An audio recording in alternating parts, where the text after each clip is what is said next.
Assalamualaikum warahmatullahi wabarakatuh. Halo semuanya. Perkenalkan, kami dari Taruna Politeknik Imigrasi tingkat 3, Prodi Hukum Keimigrasian kelas A. Pada kesempatan kali ini, kami akan memaparkan materi mengenai hukum diplomatik dan hukum konsuler. Pemaparan materi ini ditujukan untuk memenuhi ujian tengah semester 5 Prodi Hukum Keimigrasian dengan mata kuliah Hukum Diplomatik dan Hukum Konsuler. Dosen pengampu Bapak Tony Mirwanto. Sebelum kita memulai materi, berikut merupakan nama-nama anggota kelompok kami.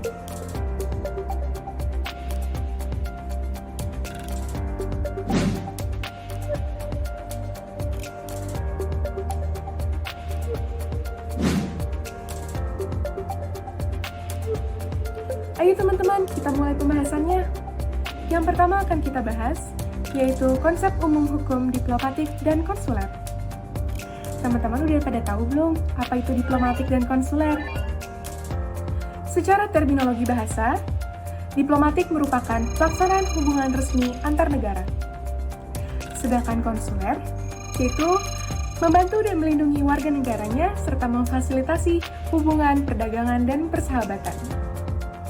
Hukum diplomatik dan hukum konsuler berkaitan dengan Peraturan Perundang-undangan Republik Indonesia, Undang-Undang Nomor 37 Tahun 1999 tentang hubungan luar negeri. Menurut Undang-Undang Nomor 37 Tahun 1999 tentang hubungan luar negeri, Pasal 1 Angka 1, hubungan luar negeri didefinisikan sebagai tiap kegiatan yang menyangkut aspek regional dan internasional yang dilakukan oleh pemerintah tingkat pusat dan daerah atau lembaganya. Diplomasi kadang ditafsirkan sebagai politik luar negeri, perundingan, dinas luar negeri, dan lain-lain. Hukum diplomatik sering dikaitkan dengan kekonsuleran karena dalam pengaturan hukumnya, selain mengatur tentang hal norma-norma tentang perwakilan diplomatik, namun juga mengatur mengenai perwakilan konsuler. Terima kasih rekan Adin atas penjelasannya. Saya akan menjelaskan tentang hak keterwakilan negara. Sejarah awal adanya hak keterwakilan negara berada pada tahun 1928 di Havana, Kuba. Kita kenal dengan Konvensi Havana, Kuba 1928. Jadi, membahas hukum diplomatik dan konsuler, terutama mengenai hak dan kewajiban pejabat politik yang harus diatur sesuai keadaan politik dan ekonomi internasional. Menghasilkan Havana Convention in Diplomatic Officer and Havana Convention on Consular Agent yang berisikan pembahasan hak keterwakilan negara. Jadi, dalam pasal 1 konvensi tersebut, state have the right of being present before each other through diplomatic officers. Sehingga, pasal ini menjadi cikal bakal adanya hak keterwakilan negara. Dari sejarah panjang mengenai hak keterwakilan negara, maka ada juga pengakuan atas negara lain. Dalam membina hukum diplomatik, harus memiliki pengakuan dari negara lain. Apabila tidak ada pengakuan dari negara lain, maka tidak terciptanya hubungan diplomatik antar negara. Sehingga pengakuan adalah suatu keharusan dalam hubungan diplomatik.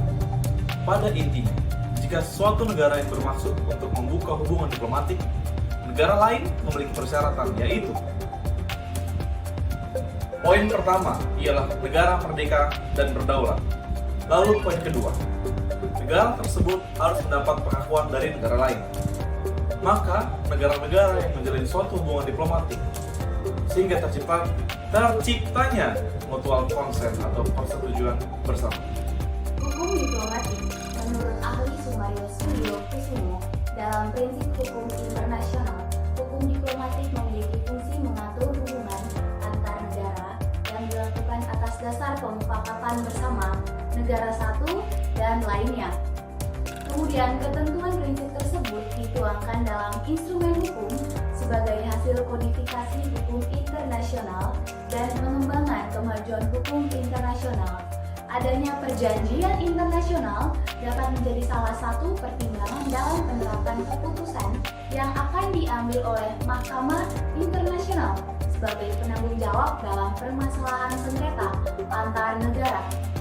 dalam mengadili perkara-perkara internasional, Mahkamah Internasional mempergunakan 4 statuta berpatokan pada sumber-sumber hukum yang sesuai dengan pasal 38 Statuta Mahkamah Hukum Internasional seperti perjanjian internasional, kebiasaan-kebiasaan internasional, prinsip-prinsip hukum umum, dan putusan pengadilan serta doktrin dari para ahli. Contoh pelaksananya ialah penyelesaian sengketa pulau Sipadan dan Ligitan dengan negara Malaysia oleh Mahkamah Internasional. Konsuler. Hubungan konsuler. Hukum perwakilan konsuler memiliki ruang lingkup pada dinas publik suatu negara yang terletak di negara asing, tetapi hanya mengurus masalah-masalah perdagangan dan pelayaran, bukan masalah yang bersifat politis. Perwakilan konsuler tidak harus berada di wilayah suatu negara yang sudah merdeka, melainkan juga di wilayah-wilayah yang belum mempunyai pemerintahan sendiri. Hubungan internasional negara tentang perdagangan dan pelayaran. Semula, konsuler hanya seseorang yang mengurusi kepentingan sekelompok orang warga negara yang ada di negara asing. Pengurusan ini dilakukan atas nama negaranya. Bidang tugasnya yang terutama adalah masalah privat, bukan kepentingan negara atau publik. Di dalam perkembangannya, seorang konsul yang ditugaskan di suatu negara tidaklah hanya mewakili di negaranya di bidang perdagangan saja, tetapi juga melayani para warga negaranya yang berada di negara asing di mana ia ditempatkan. Contoh pelaksanaan hubungan konsuler oleh Indonesia pada 2018, pemerintahan Indonesia dan Brunei Darussalam sepakat untuk meningkatkan kerjasama perdagangan dan perlindungan warga negara.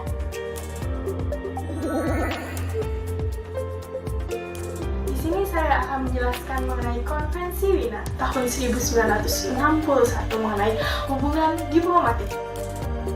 Mengenai hubungan diplomatik antar negara yang diselenggarakan di Wina, Austria pada tanggal 18 April 1961.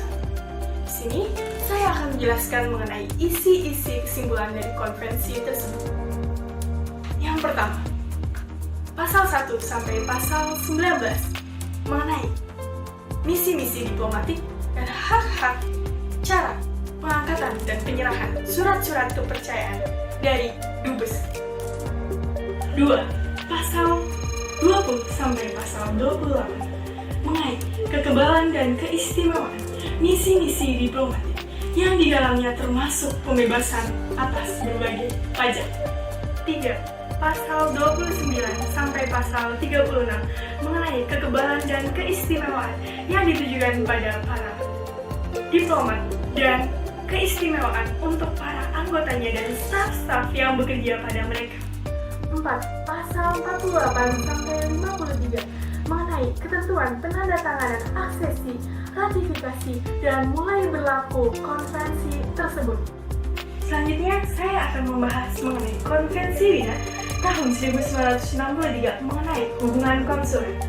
Mengenai hubungan konsuler yang diselenggarakan di Wina, Austria pada tanggal 24 April 1963, di sini saya akan menjelaskan mengenai isi-isi dari kesimpulan konvensi tersebut.